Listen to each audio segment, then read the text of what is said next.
అసాధ్యములు సాధ్యమవుతాయి. సర్వశక్తిమంతునితో స్నేహము చేస్తే నీకు కొరత ఉండదు. రాజులను చూసుకున్నాడు దేవుడు, చూసుకుంటాడు. సర్వశక్తిమంతునితో స్నేహము చేస్తే నీ ఎదుట ఏ మనుషుడు నిలవజాలడు.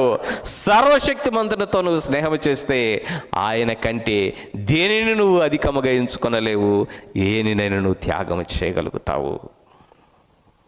సర్వశక్తిమంతునితో నువ్వు స్నేహము చేస్తే నీ బిడ్డల పక్షాన దేవుడు నిలబడతాడు, వారిని బలపరుస్తాడు, వారికి సహాయం చేస్తాడు, వారిని ఆదుకుంటాడు.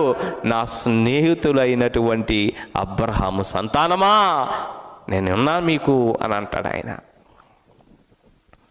ఆ సంతానము సహితము కష్టములో, ఇబ్బందులలో ధైర్యముగా నీ స్నేహితుడైనటువంటి అబ్రహాము సంతానాన్ని మేము, నీ సేవకుడునయ్యా, నీ సేవకురాలి కుమారుడు